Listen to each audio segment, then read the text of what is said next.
Hello everyone and welcome to a really awesome game from the Chess24 Banter Blitz session. It's the Iranian Hulk, as chess historian Olympia Urkan called him on Twitter, Parham Maghsoodloo against Spanish Grandmaster Daniel Alsina.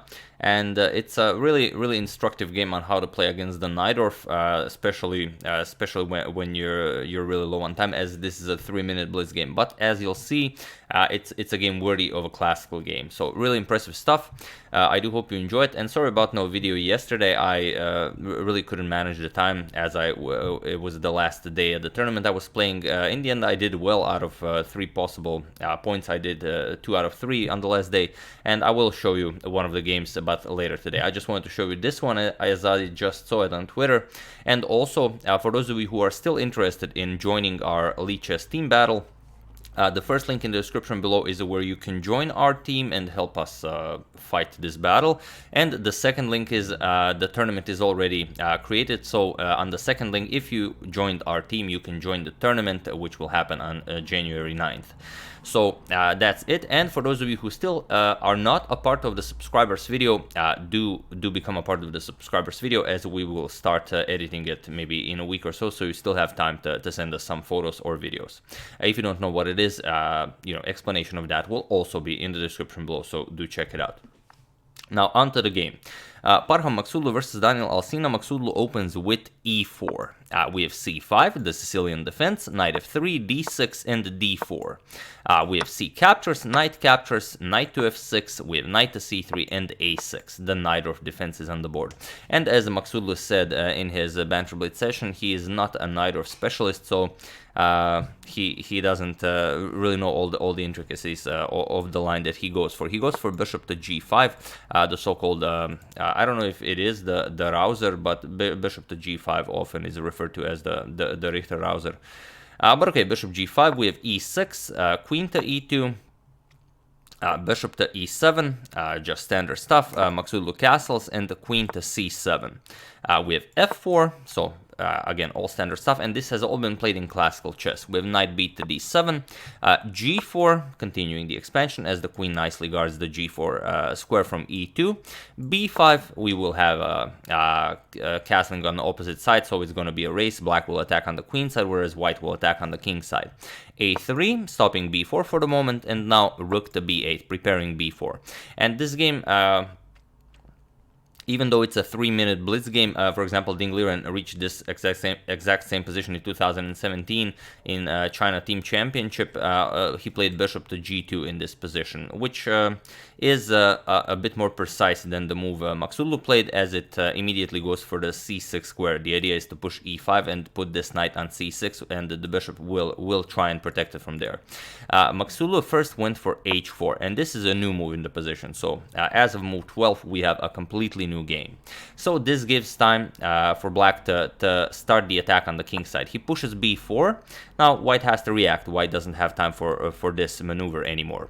We have a captures, rook captures, and now bishop to g2. So again, going for this e5 plan, and I believe it was somewhere around this point that Maghsoodloo said that he's not really a Najdorf specialist, and that he will get punished for this idea. We have queen to b6 now, with a double attack on the b2 pawn and also on the knight here. But again, this gives white chances for some very interesting ideas, and this is a game worthy of analyzing. This position, you could analyze this for a very long time. Even in a classical game, you have bishop captures here. You have ideas like knight to f5, just offering a piece. After captures, you have ideas to crush black along the e file. If black just castles or leaves the bishop unguarded, you can just pick it up. So it's really just not even a piece sacrifice. This seems a bit dangerous, but even after rook captures it, the knight guards the b1 square, so it's not going to be that dangerous. But okay, Maghsoodloo goes for e5 instead right away. Now again, c6 is available for the knight, so we cannot allow this. Maghsoodloo grabs the knight, Alsina grabs the knight, rook captures on d4. We have e captures on f6, now winning back the piece, and now g captures on f6 with an attack on the bishop. Bishop to h6, You could throw in rook captures on d4 instead, but Maghsoodloo wants Alsina to capture so he can get his h1 rook into the game, without losing time.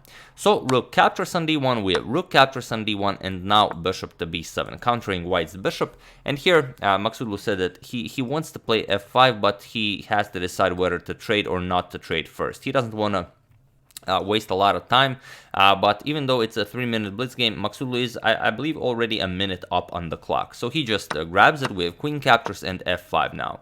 And this is a structure that you will often face when you're attacking the Najdorf, so you should know what happens and how you should approach the pawns, because even if you push a pawn, it doesn't mean that you will be able to open up the structure. For example, black can just play e5 here, although here e5 would be impossible to play for black. The rook is never, coming into the game. This bishop is a terrible piece. You cannot push d5.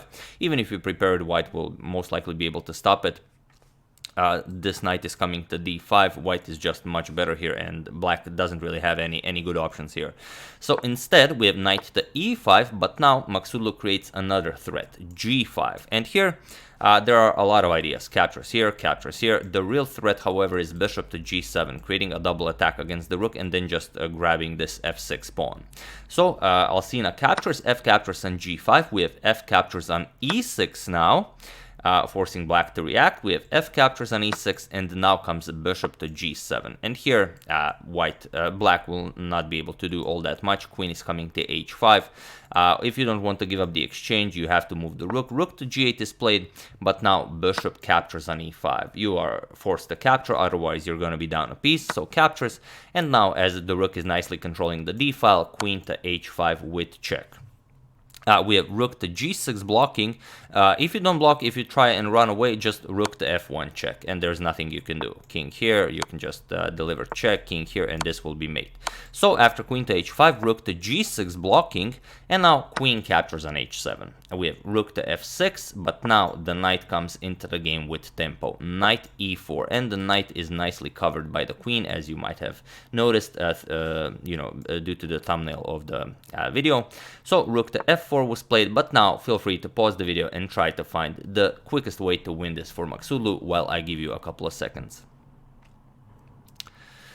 So for those of you who were able to do it, congratulations on spotting that the queen on b7 is undefended and that there is a nice fork available here. So Maghsoodloo just played knight to d6 check. Congratulations to everyone who found it, and of course for those of you who just want to enjoy the show.